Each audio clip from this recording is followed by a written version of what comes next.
nascido em 2 de janeiro de 1967, Marcelo Costa de Andrade era filho de Sônia Xavier. Trabalhava como empregada doméstica, seu pai. Apesar de não termos informação do nome, era balconista de bar. Sua infância foi na Rocinha, em uma favela no Rio de Janeiro. Marcelo vivia no lar desestruturado e sua mãe apanhava constantemente do marido em uma busca frustrada para dar uma vida melhor ao filho. Ela enviou um período para a casa dos avós no Ceará. Porém, esse era outro local onde Marcelo apanhava muito ao retornar para o Rio de Janeiro. Constantemente, era vítima de maus tratos pelos novos companheiros dos pais que haviam se separado e, por isso, fugia várias vezes de casa. Marcelo nunca foi uma criança normal. Segundo ele, começou a ver fantasmas e vultos aos 6 anos de idade. Não tinha amigos, era isolado e dava risada do nada. Certa vez matou 7 filhotes de gatos, simplesmente porque não tinha o que fazer. Marcelo foi parar na Central do Brasil, onde perdeu a inocência, sozinho, desamparado e passando fome, começou a se prostituir por dinheiro. Não gostava de se prostituir, mas gostava do dinheiro que recebia. Era a única forma de que o pobre garoto encontrou para sobreviver, segundo Marcelo. Sempre ele era o ativo durante os programas, mas certa vez um homem mais velho o teria obrigado a ser passivo, o que o deixou muito perturbado. Evita fugir tanto de casa e voltar somente dias depois. O garoto foi internado em um colégio para meninos, mas não tinha bom desempenho nas aulas. Era utilizado pelos colegas e chamado de aos 14 anos foi mandado embora do internato, pois era a idade limite dos internos, levando essa vida para ele, amargurante e sofrida. Ele afirma que na época pensou em cometer suicídio. Tempos depois, ele foi levado para a FUNABEM, Fundação Nacional do Bem-Estar do Menor, mas fugiu e voltou a se prostituir, ainda nas ruas aos 16 anos. Foi morar com outro homem, Antônio Batista, que começou a sustentá-lo e o apresentou à igreja.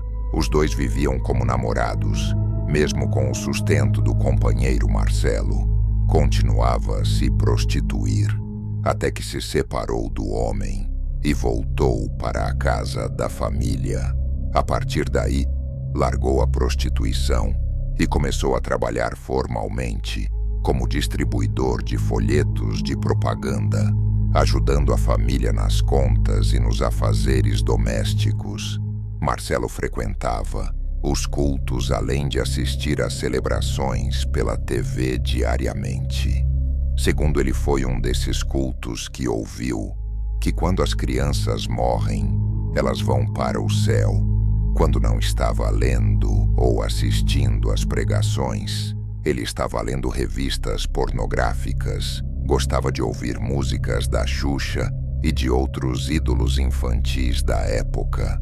A mãe de Marcelo conta que ele tinha o estranho hábito de ficar ouvindo uma fita gravada de quando o irmão mais novo estava chorando.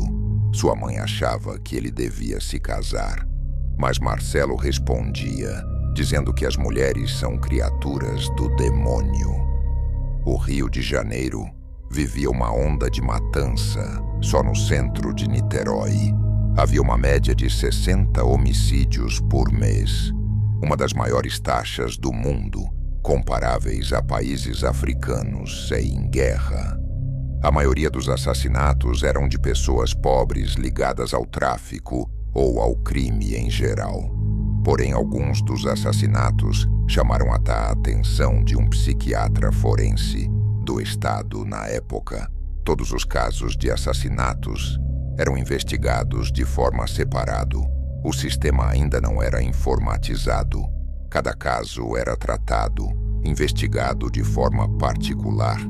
Era praticamente impossível saber se vários daqueles assassinatos ocorridos no Rio de Janeiro, bairros periféricos e cidades conturbadas com Niterói tinham alguma ligação em 12 de dezembro de 1991. Um pescador da cidade de Niterói encontrou o corpo de uma criança em uma rede de esgoto perto do bairro de Manilha.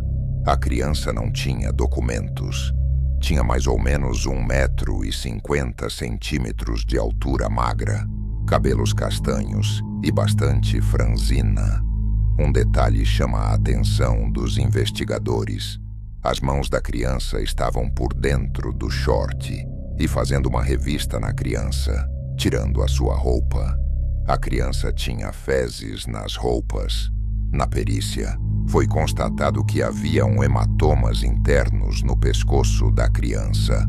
Seu ânus estava rompido e, por isso, as fezes concluiu-se. Então havia sido violentado sexualmente.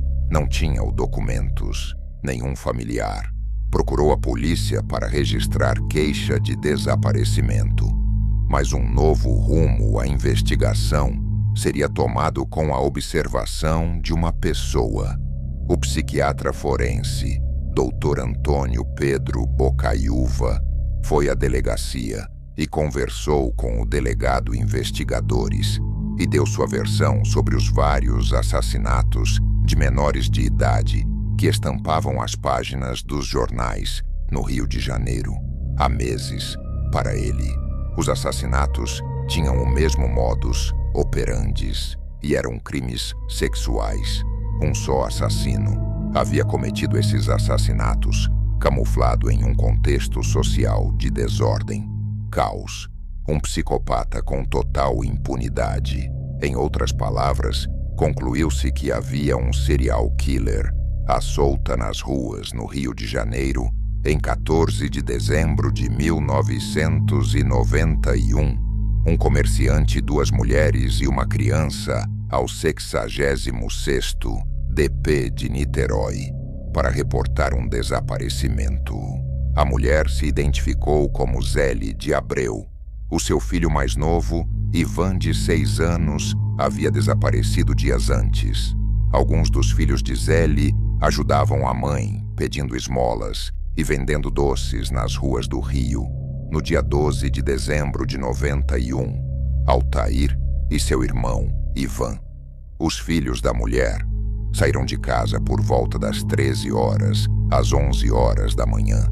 Do dia seguinte, somente Altair apareceu em casa com um corte na cabeça, com a camiseta cheia de sangue e bastante triste.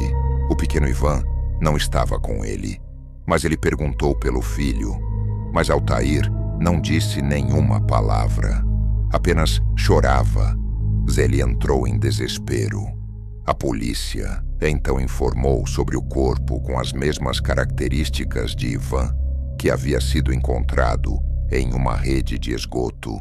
Um pequeno Altair de 10 anos de idade não sabia que o seu irmão estava, e após essa descoberta, ele resolveu contar pelo horror que tinha passado nas ruas de Niterói. Segundo o menino, um homem aproximou-se dele e ofereceu 4.000 cruzeiros, cerca de R$3, caso os meninos o ajudassem a acender velas para São Jorge, na praia, ao se aproximarem de um viaduto. O homem tentou beijar Altair. O menino assustado saiu correndo, mas sem dificuldades. Maníaco o pegou furioso. Ele bateu sua cabeça nas pedras da praia. O sangue espirrou por todos os lados, tonto, sangrando e paralisado de medo. Altair viu o maníaco beijar, alisar e estuprar o seu irmão. Ao consumar o ato, o homem olhou a criança e o estrangulou. Altair logo achou que só teria chance de sobreviver se fizesse tudo o que o homem mandasse. Passaram a noite em um matagal, atrás do posto onde o maníaco satisfazia as suas necessidades, como tinha que trabalhar. O de volta a ir até o seu local de trabalho em um momento de descuido do maníaco. o menino conseguiu fugir. A polícia teve que fazer o trajeto com o menino por algumas vezes até ele saber exatamente onde tudo aconteceu. Quando de repente ele viu um panfleto no chão e disse que era mesmo propaganda, que o homem trabalhava entregando eles, porém não pensavam encontrar o suspeito em seu local de trabalho. Como Altair era uma testemunha do assassinato do seu irmão, era muito provável que o assassino fugiria. Por saber que Altair poderia levar os policiais até lá, para a surpresa de todos, ao chegarem, mandaram onde funcionava a loja. Altair parou e apontou o dedo. Era o homem que havia matado seu irmão e molestado sexualmente. Ele tranquilo, almoçando ao dar em voz de prisão ao homem. O suspeito disse: "Pensei que vocês vinham. Ontem fui eu que matei." Marcelo foi levado para a delegacia. Durante o interrogatório, não parava de rir, o que deixou os investigadores bastante nervosos. A mãe do suspeito disse que Marcela havia ficado muito agressivo nos últimos meses e evitava que ele tivesse contato, inclusive com os irmãos menores. A mãe tinha medo dele. Em sua casa foi encontrado um facão sujo de sangue de outra vítima. Os policiais desconfiaram que ele poderia estar envolvido nos assassinatos de várias crianças. Os investigadores começaram então a coletar nas delegacias distritais de Niterói crimes envolvendo crianças de 1 a 2 anos atrás.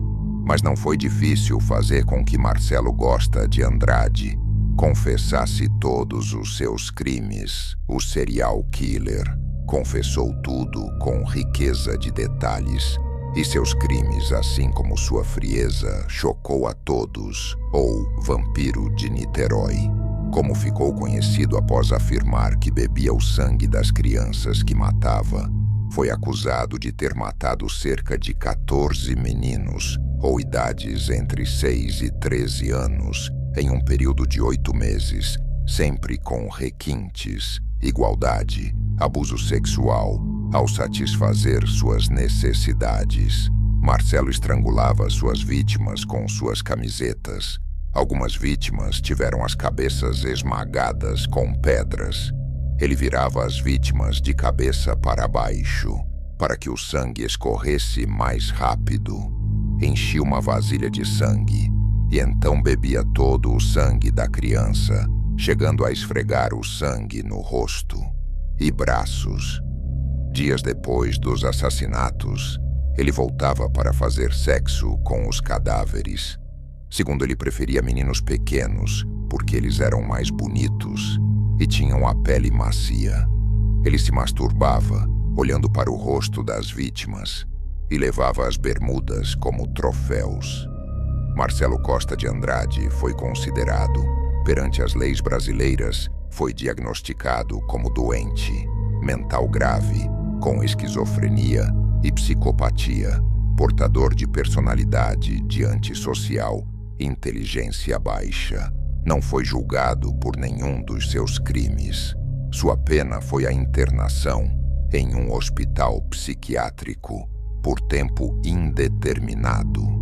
De 3 em 3 anos passaria por novos exames, podendo ganhar a liberdade caso algum laudo concluísse que ele estava curado na mesma época em que Marcelo era considerado inimputável. Um outro serial killer era considerado culpado pelos seus crimes. O americano Jeffrey Dahmer cometeu crimes tão terríveis quanto aos de Marcelo. Porém, ao contrário de Marcelo, Jeffrey foi considerado são e mandado para uma penitenciária nos Estados Unidos.